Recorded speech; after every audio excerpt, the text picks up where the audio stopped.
한 TV 채널에서 출연한 교수 한 분이 이런 말을 하는 말을 들었습니다. 신앙생활이라는 것이 자기 생각에는 이 사회에 평안한 마음을 주는 것이라 생각하는데 왜 오늘 교회는 그렇게 모이지 말라는 예배에 모이는가? 도대체 이해가 안 된다. 그렇게 그 교수님이 말씀하는 걸 들으면서 비평하는 입장보다는 이런 질문에 도전을 받았습니다. 과연 기독교의 신앙생활이라는 것은 무엇인가? 무엇이길래 우리는 이 세상 사람들이 이렇게 저렇게 말할지라도 뚜렷한 우리의 자세를 가져야 되는가 생각을 해봤어요. 여러분 생각에는 기독교적 입장에서 신앙생활이라는 것이 무엇이라고 생각합니까? 그 본질이. 성경은 이게 어렵게 표시하지 않아요. 아주 지극히 간단 명료하게 말씀을 하고 있는데 그것은 한마디로 말하면 하나님께서 베풀어 주신 은혜를 기중히 여겨서 그 은혜를 받고 은혜로 살아가는 생활이 신앙생활이다. 이렇게 말씀해 준 줄 믿으시길 바랍니다. 혹간 어떤 교인들은 이 신앙에 반듯한 생각을 하지 못하고 신앙생활을 기독교 입장에 취미생활로 자기 기호를 따라 세상 사람의 기호를 따라서 선택하는 그런 것들.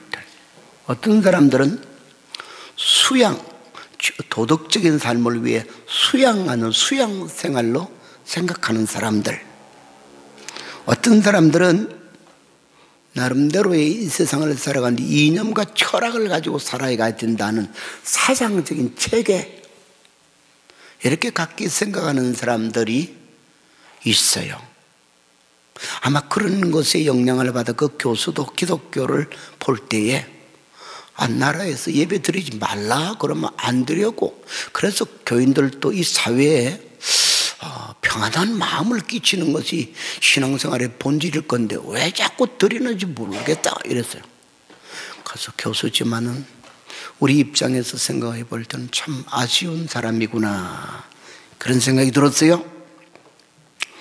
오늘 우리가 함께 본 본문의 말씀은 바로 하나님의 은혜의 소중성을 알고 그 은혜를 어떻게 하면 날마다 덧입고 그 은혜를 입고 살아가는 방법이 뭔가, 거기에 대해서 이유 근거를 탁탁탁탁탁 정리해주는 굉장히 중요한 기독교 신앙생활의 근본 문제를 다루는 교훈이 들어있는 말씀이에요. 그래서 오늘은 이 말씀 속에서 우리가 제목으로 추스릴 수 있는 것이 겸손히 주님의 십자가로 나아가자, 그런 제목으로 잠깐 말씀을 나눌 때 지금보다도 더 혼미하고 어지러운 시대를 만날지라도 우리의 신앙생활이 하나님의 은혜를 중요히 여겨 그 은혜를 받고 살아가는 삶의 자리를 절대로 잃어버리지 않는 우리 모든 식구들이 되기를 바랍니다. 제목과 이 내용을 먼저 서두에서 정리하면은 이 땅에 있는 누구를 말미암든지 간에 누구든지 그 하나님의 중요한 은혜를 받고 그것을 덧입고 살아가는 신앙생활은 반드시 십자가, 예수 그리스도의 십자가로 나아가는 생활이 될 때 그 은혜를 받고 그 은혜를 유지하고 살아갈 수 있다. 이것을 결론적인 말인데 먼저 서론에서 말씀을 드리며 왜 그런가 이걸 나눠보려고 생각해요. 첫 번째 이유는, 또 근거는 오늘 우리 19절이 말씀해 주지요. 그러므로 형제들아, 우리가 예수의 피를 힘입어 성소에 들어갈 담력을 얻었나니, 이렇게 말씀을 합니다. 쉬운 말로 말하면은 우리 죄가 오직 십자가를 통해, 예수님의 십자가를 통해서만 사여지기 때문이다. 은혜 받는 길이 예수님 십자가로 이루어진다 하는 첫 번째 이유로 말씀해 주고 있어요. 그래서 오늘 19절에 말씀해 주는 예수의 피를 힘입어, 이 말은 십자가의 공로를 두고 말하는 것이죠. 성소에 들어갈 담력을 얻는다.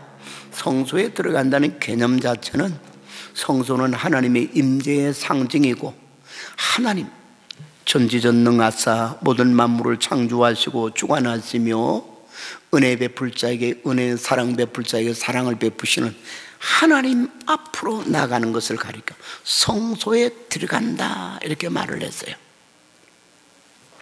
사랑하는 성도 여러분, 우리 위에 십자가에 못 박힌 예수 그리스도의 피 묻은 십자가의 길 말고는 하나님의 은혜, 하나님의 사랑, 하나님의 복의 자리로 나아갈 수 없는 것을 믿습니까?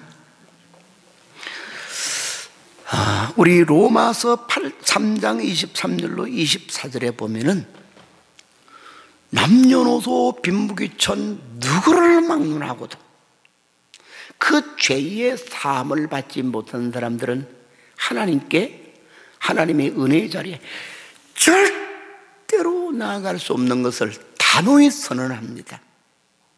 그러나 남녀노소 빈부귀천 누구를 막론하고 과거를 묻지 않고 하나님께서 죄 용서함을 받는 길인 그 독생자 흠없으신 예수 그리스도를 십자가에 못 박히게 한 그 은혜의 공로를 의지하고 나가는 자는 누구든지 하나님 앞으로 나아갈 수 있다고 선언해 주는 줄로 믿으시길 바랍니다.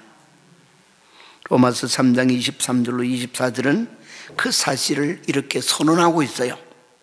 모든 사람이 죄를 범하였음에 하나님의 영광에 이르지 못하더니 그리스도 예수 안에 있는 속량으로 말미암아 하나님의 은혜로 값없이 의롭다 하심을 얻은 자 되었느니라. 25절로 넘어가면은 이 예수를 하나님이 그의 피로서 믿음으로 말미암는 화목제물로 세우셨으므로 그를 믿는 자를 의롭다 하시고 그를 의롭다 하시는 하나님도 자기 의롭다 하심을 드러냈다, 이렇게 말을 해요. 그러며 죄는 인간의 치명적 불행의 결과가 되는 사랑의 하나님, 은혜의 하나님, 우리를 복되게 하신 복의 근원의 하나님과를 딱 차단하는 가로막이가 된 것이에요. 그러나 이런 죄의 저주와 불행 아래에 있는 우리를 위해서 하나님 긍휼히 여겨주셔서 그 죄에서 사함받는 길로 유일하게 낸 방법이 죄 없으신 예수 그리스도를 우리 죄를 대신해서 십자가의 속량 제물로 삼아주시면서 그 공로를 덧입는 자에게는 그 믿음을 보사 의롭다 여겨주시면서 하나님이 양팔을 펴시고 자기의 은혜의 품속으로 맞아주시고 불러주시는 줄로 믿으시길 바랍니다. 히브리서 오늘 몇 장을 본문에서 앞장서 가면 4장 15절로 16절에 그런 은혜를 이렇게 선언해 줘요. 우리에게 있는 대제사장은 예수님을 두고 말하는 것이에요. 우리의 연약함을 동정하지 못하실 리가 아니요 범사에 우리와 똑같으시되 죄는 없으시니라. 그러므로 우리는 긍휼하심을 받고 때를 따라 돕는 은혜를 얻기 위해서 하나님의 은혜의 보좌 앞으로 담대히 나아갈 수 있다, 나아갈 것이니라, 이렇게 권면해줘요. 그러며 우리는 현재도 연약함과 부족함이 많지만은 우리 예수님이 우리의 대속물이 되어주었으므로 누구든지 그를 의지하고 나가는 자에게는 하나님의 풍성한 긍휼하심과 삶의 모든 자리에서도 때를 따라 돕는 은혜를 주신다, 이렇게 말씀을 했어요. 사랑하는 성도 여러분, 그래서 예수 그리스도로 말미암아 죄사함을 받는 이 죄사함의 은혜는 하나님과의 관계가 회복되고 하나님의 사랑과 은혜의 영역 안으로 들어가는 문을 열어주시는 근본적 은혜가 되기 때문에 우리에게는 참으로 중요한 은혜인 줄 믿으시길 바랍니다. 그래서 오직 십자가 앞으로 우리는 겸손히 나아가 엎드리며 우리의 죄를 회개하고 하나님의 사유하시는 것을 기도해야 되죠. 개인적인 죄나 사회 공동체적인 죄나 죄가 있으면 공의로우신 하나님 앞에는 진노의 대상이 되고 책벌, 형벌의 대상이 될 수밖에 없어요. 이런 온 세계에 염려가 두려움과 공포가 되고 있는 이 코로나 전염병, 단순히 세상 사람들은 전염병에 미치는 영향이다 이렇게 생각할 수밖에 없어요. 왜 그러냐? 그들에게는 절대자인 하나님이 개인의 생사복과 온 국가나 나라나 민족의 흥망성쇠를 주관한다는 하나님의 주권을 안 믿기 때문에 존재도 안 믿어요. 그러나 우리는 철저히 믿는 자예요.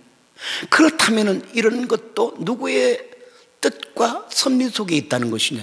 하나님의. 그럼 이게 복인가? 복은 아니에요. 그건 뭔가요? 벌이지요. 뭐에 대한 벌이냐? 하나님은 아무렇게나 벌 줬다가 상 줬다가 기분 내키는 대로 하시는 분이냐? 절대로 그렇죠. 하나님의 원칙을 따라 행하시는 거예요. 그래서 이런 재앙들은 개인이나 공동체의 죄에 대한 하나님의 책벌이고 경고의 메시지가 된다 그 말이에요. 그래서 이런 재앙을 어떻게 극복할 것인가 인간적인 연구도 필요 없는 것이 아니라 노력을 해야겠죠. 그러나 근본적인 것은 온누드 삼남한상을 지배하시고 다스리시는 하나님의 은혜를 입는 일보다 중요한 게 없어요. 그 은혜를 입는 길이 뭐냐? 용서함을 받을 수 있는 하나님이 열어놓으신 길인 십자가에 못 박히신 예수 그리스도 앞에 엎드려서 개인도 민족도 사회도 공동체도 하늘의 하나님이여, 우리의 허물과 죄가 많습니다. 우리의 정욕대로 살았고 우리의 교만한 마음대로 살았고 우리가 여러 가지로 하나님의 진리의 법에 떠난 잘못이 많았습니다. 용서함을 주옵소서.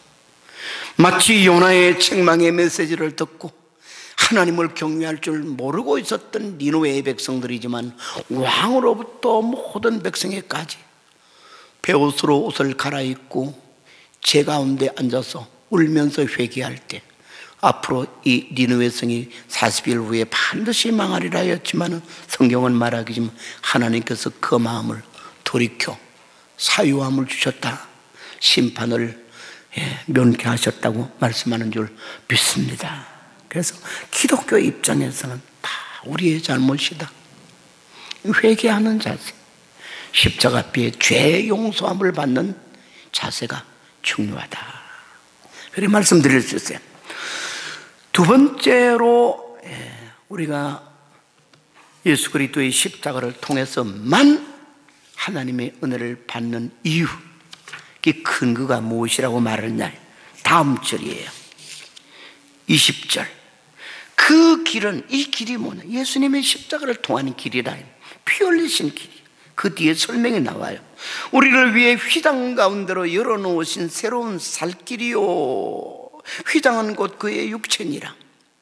옛날 하나님의 성전은 이 가운데가 막이 있었어요. 그 막 안쪽을 가리켜 지성소라 일컫고 그 성소의 바깥 부분은 성소라 일컫는데 지성소와 성소 사이에 내려져 있는 막을 가리켜 회막이라, 회막이라, 휘장으로 막을 친 것인데 누구도 그 속으로는 못 들어가는 날에는 죽음을 면치 못해. 그러나 단 한 사람만이 들어갈 수 있는데 그의 대제사장으로 선택이 된 사람이 1년에 딱 한 번 대속세일이란 날에 자기와 온 백성의 허물과 죄를 위해 잡은 양의 피를 가지고 지성소 안에 있는 하나님의 법궤의 뚜껑이 되는 시은좌, 은혜가 베풀어지는 자리다. 그 뚜껑에 희생양의 피를 바르고 나오게끔 되어 있었어요. 지극히 상징하는 의미가 큰 중요한 예식이죠. 이것은 알다시피 우리 주 예수 그리스도의 피 뿌리신 그 속죄의 희생이 되어주신 그 은혜로 말미암아 뭐가 되냐면 성소의 휘장문이 열리고 그리로 들어갈 수 있는 길이 생긴다는 거예요. 그래서 오늘 본문에 해석하기를 휘장은 그의 육체니라. 예수님의 십자가에 찍힌 그 몸은 하나님의 휘장이 열려서 그를 통해 하나님 앞으로 나갈 수 있게 하는 길을 만들었다. 그래서요. 그런데 그 길을 이름하기를 뭐라고 그러냐면 이렇게 말을 했어요. 우리를 그 가운데로 휘장 가운데로 열어놓으신 새로운 살길이요. 그래서 참 묘한 말이에요. 새로운 살길. 그 옛날에 사람들이 살길이라고 생각했던 길은 무엇이냐면 무엇인데 하나님께서 예수 그리스도를 통해서 새로운 살길, 생명의 길을 열었다고 말하느냐. 어렵지 않죠?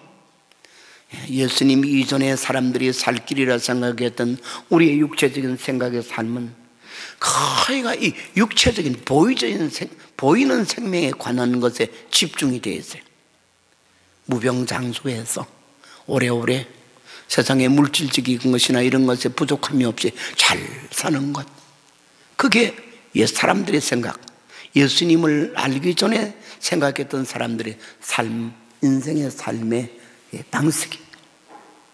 그러나 하나님께서 예수 그리스도를 통해서 우리에게 열어놓으시는 십자가를 통해서 만들어주신 새 길이 뭐냐?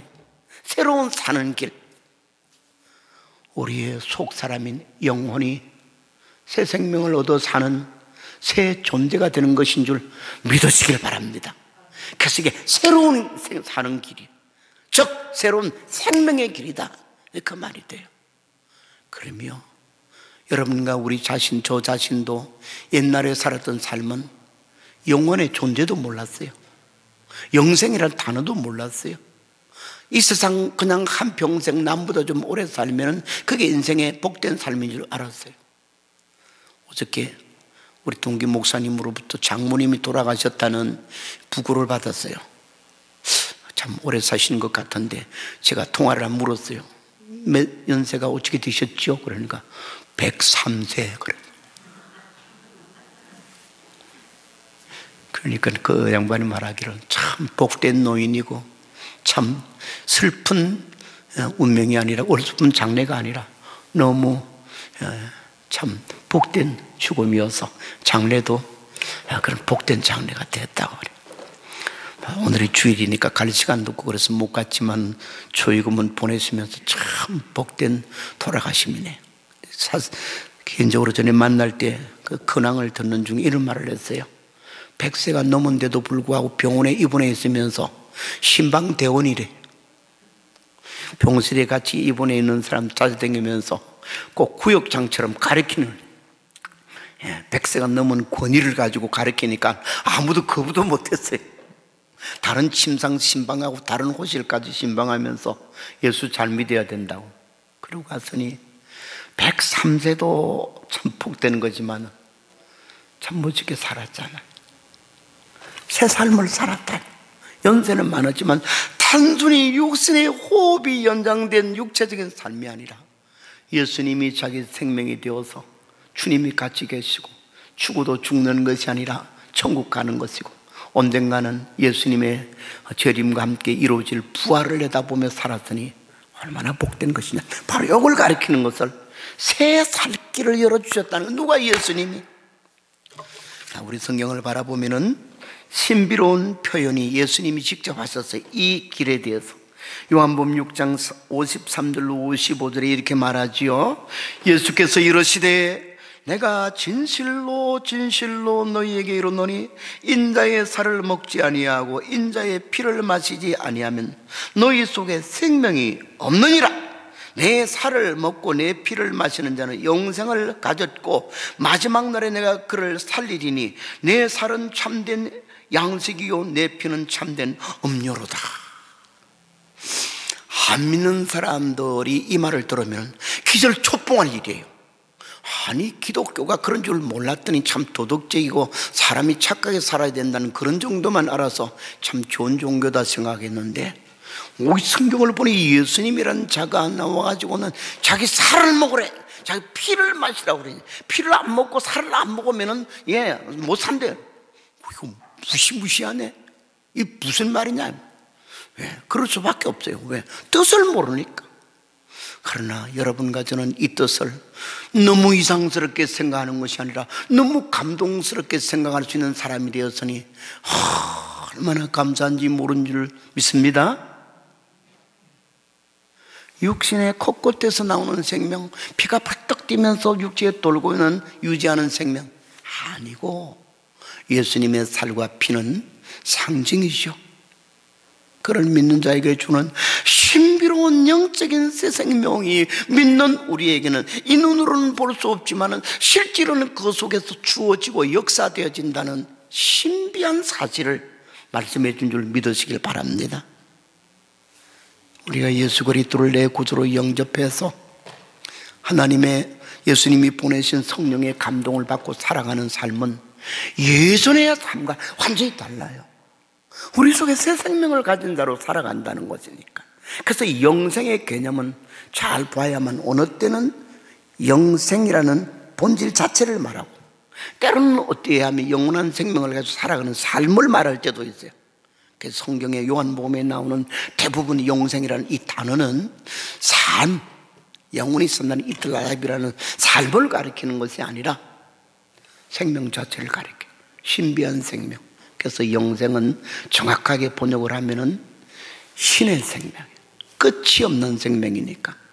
흔히 제가 자주 설교 시간에 헬라어를 인용하는 것처럼 조회의 생명, 영원한 생명, 신의 생명만이 영원한데, 하나님만에 있는 생명을 아버지 하나님께서 그 아들 예수님 안에 있게 하셨고, 그 아들 예수님을 구주로 믿은 자는 예수님이 그 속에 오셨기 때문에 우리 또한 그 생명을 공유한 자가 된 줄 믿으시길 바랍니다.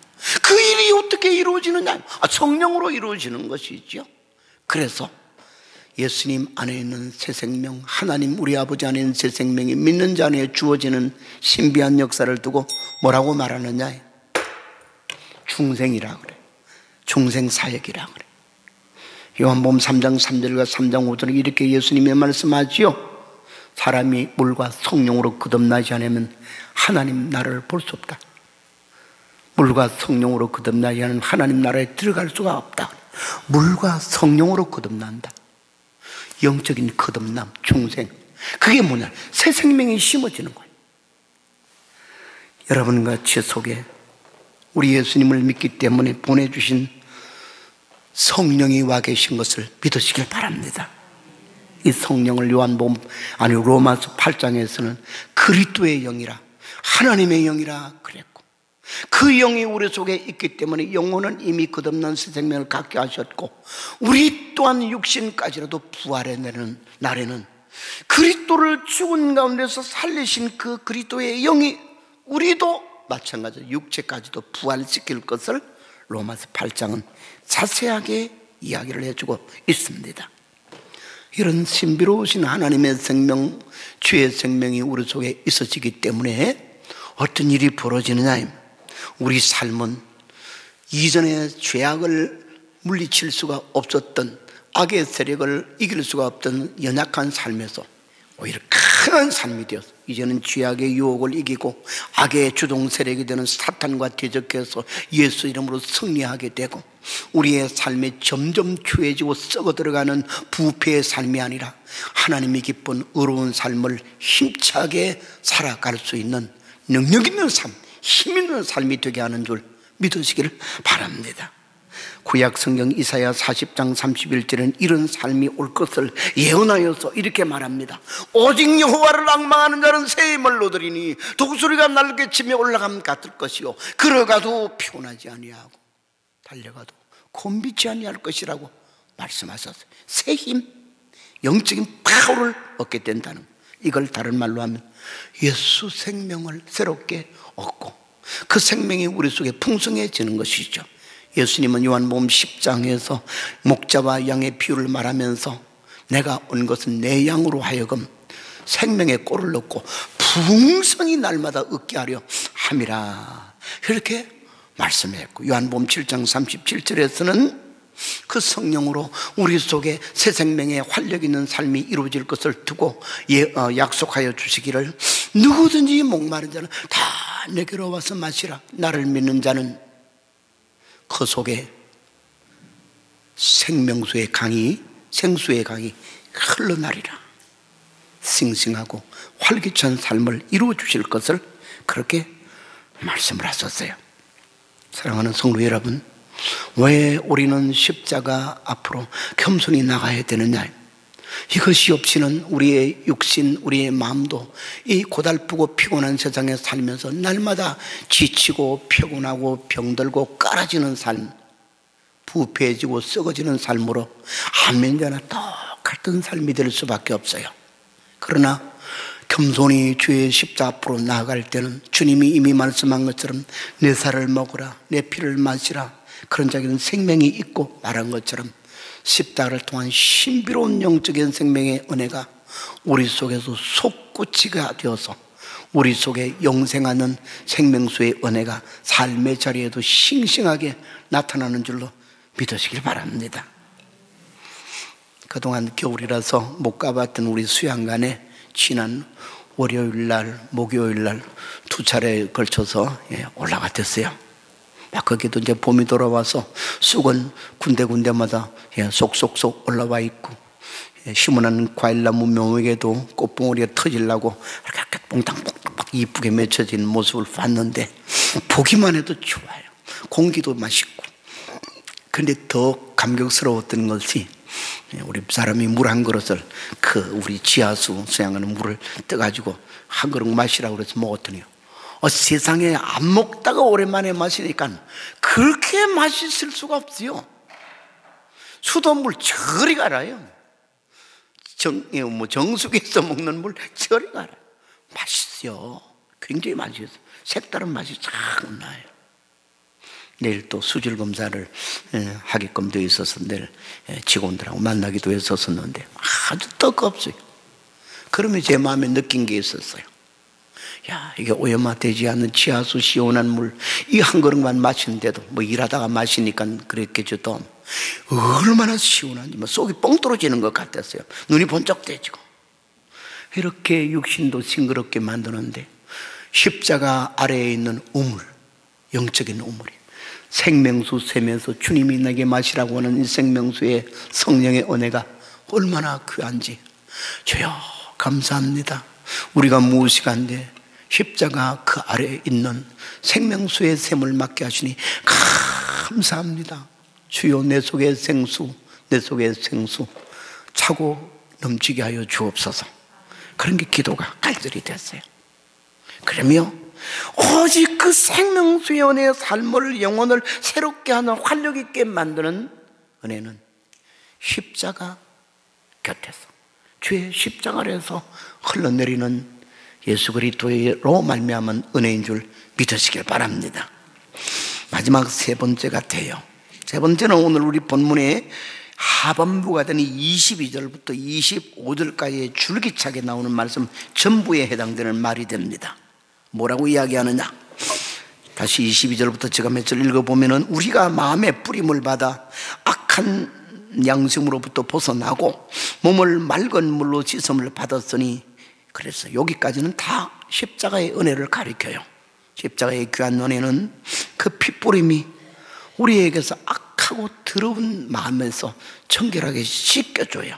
벗어나게 하고 몸을 맑은 물로 씻었으니 우리의 육신의 행실까지도 지난 죄는 씻어 정함을 얻어 속죄함 받은 자가 되게 만들고, 십자가의 은혜로 이것에 의해서 이루어지는 일들이 그 다음에 나오는데, 참마음과 온전한 믿음으로 하나님께 나아가자. 또 약속하신 이는 믿으시니 우리가 믿는 도리에 소망을 움직이지 말며 굳게 잡고, 24절 서로 돌아봐 사랑과 선행을 격려하며 까지 나와. 여기에 나오는 중요한 단어들을 여러분 기억해 주시기 바랍니다. 이게 뭐냐면은 22절에서는 참마음과 온전한 믿음이라는 단어가 중요하고, 23절에 가면은 우리가 믿는 도리의 소망이란 말이 중요하고 24절에 가면은 서로를 돌보는 사랑이란 말이 중요해요. 그런가요? 자, 다시 간단하게 단어만 말하면은 참마음, 온전한 믿음, 영원한 소망, 그 다음에 서로를 돌보는 사랑. 어떤 단어예요? 참 아름다운 단어들. 굳이 여러분들 기억하기 좋게끔 이 가운데서도 세 단어를 딱 골라내면 믿음, 소망, 사랑. 고린도전서에서 말씀하지요. 믿음, 소망, 사랑 이 세 가지는 시작 영원히 있을 것인데, 그래서 영원히 있대. 이 영원히 있다고 왜 믿음, 소망, 사랑은 말을 할까요? 영원히 있다는 말은 하나님이 항상 기억한다는 거예요. 가장 귀중히 여기는 것이라는 거예요. 왜? 너무 아름다운 것이기 때문에. 이제 우리 교회 화단에도 이따 돌아가면 여의도 벚꽃놀이는 못 가고 말이죠. 저기 롯데백화점 그 앞에 있는 무슨 거기 호수 거기는 못 가도 우리 교회 여기 화단 한번 둘러보고 가세요. 명작꽃 폈지요. 그 다음에 자두꽃 폈지요. 벚꽃도 폈지요. 다른 꽃도 많이 개나리도 폈지요. 그 다음에 꽃매화도 폈지요. 매실꽃도 폈지요. 쬐끄만 풀에서 나온 가장 먼저 피는 건 제비꽃도 막 많이 폈더라고요. 이따 오후 되면 더 활짝 필 거예요. 여기 한 바퀴 둘러가면은 여의도 벚꽃놀이 갔다 온 것보다 훨씬 나아요. 그렇지만 이 꽃에 핀 아름다운 모습도 아름답지만 하나님 앞에는 천배 만대로 아름다운 꽃이 있어요. 그게 뭐냐? 2주 전에 설교 속에 말씀을 드렸지요. 하나님을 경외하고 사랑하는 하나님의 자녀와 백성들의 가슴에 피는 마음의 신앙의 꽃인 줄 믿습니다. 그것을 가지고 엮어가는 삶의 꽃이 하나님 앞에는 그렇게 아름다운 거지. 그것이 오늘 우리 본문에 바라보니까 믿음, 소망, 사랑으로 말씀을 하고 있는 거지. 그게 더 추가하면 참 온전한 마음 이런 것도 나와 있고. 그러며 이것은 예수 그리스도의 십자가 아래로 나가는 자에게는 그 인격과 그 삶의 생의 아름다운 믿음의 꽃이 막 피어난다는 거예요. 그것이 없는 우리의 인간의 마음과 삶의 자리는 황폐한 광야예요. 겨울에 꽝꽝 얼어붙어 있는 동토의 땅과 마찬가지요. 어떻게 하면 내 마음, 내 신앙, 인격에 이런 아름다운 하나님 앞에 꽃을 피우고 삶으로 또한 꽃 피우는 사람이 될까? 길은 간단해요. 오직 그 길밖에 없어요. 예수님의 피 묻은 십자가 아래로 나가는 데 있는 줄 믿으시길 바랍니다. 왜 그러냐? 참마음, 참믿음 이런 것들이 어디서 나와요? 십자가예요. 고린도전서 1장에 바라보면 바울은 헬라인이나 유대인이나 모든 사람에게 복음을 증거하면서 이렇게 말해요. 나는 헬라인이나 유대인에게나 오직 십자가의 예수님만 전한다.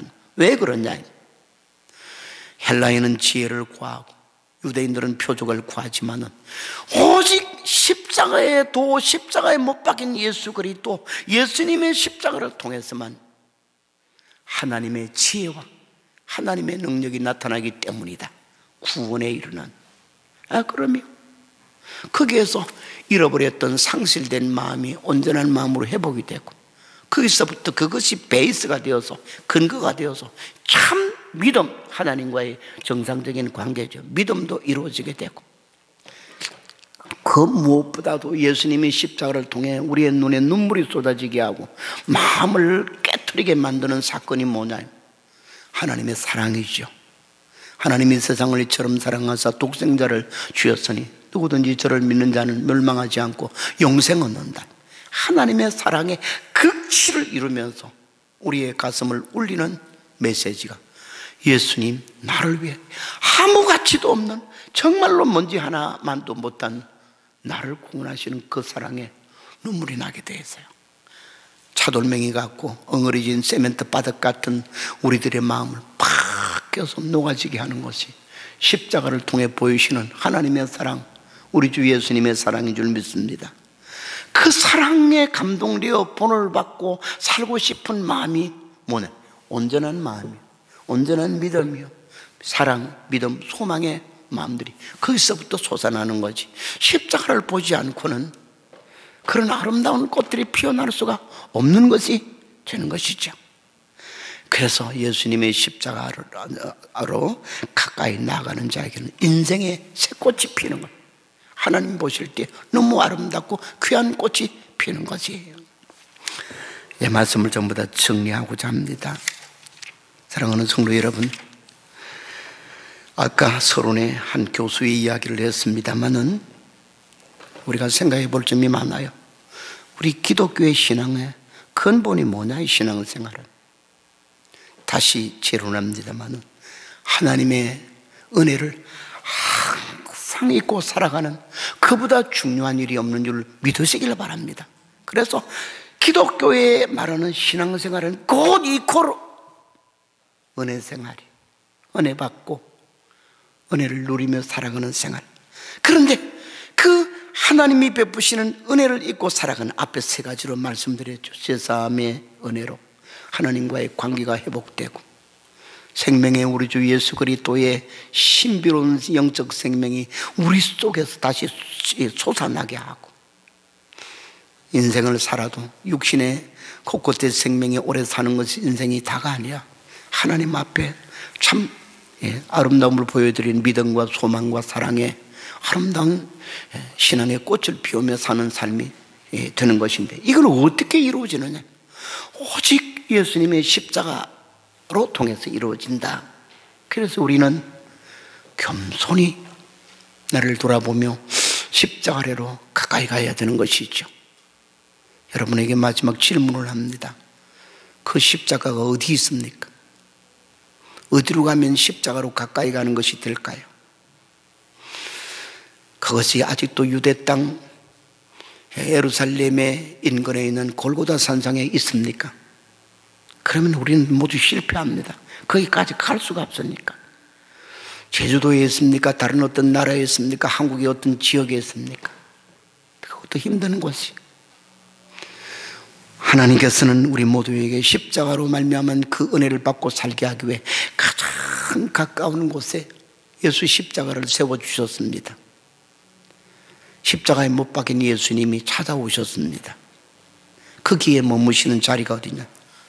여기요, 여기. 그래서 예수님의 피 묻은 십자가는 조금 더 우리에게서 멀리 있으면 절대로 안 돼야 되는 거예요. 내 믿음의 동산 한가운데 예수님의 십자가가 탁 세워져 있으면 우리는 언제든지 그 십자가 앞에 어렵지 않게, 주여 당신의 은혜를 잊고자, 당신을 통해 베푸시는 그 은혜를 잊고자 오늘도 주의 십자가 앞에 무릎을 꿇나이다. 오늘도 주님 앞에 십자가에 손을 듭니다. 그럴 수가 있어요. 우리의 중심의 동산에, 내 삶의 중심의 동산에 피 묻으신 예수님의 십자가가 굳게 세워져 있습니까? 그리고 그 앞에 우리의 무릎을 꿇습니까? 예배다 이 말이에요. 기도예요. 사랑으로 가까이 하는 거지. 누구도 그리스도 십자가 앞에 무릎을 꿇는 기도와 예배적 자세가 없으면 그의 믿노라 하는 것은 거짓말이다. 행동이 따라가지 않으니까.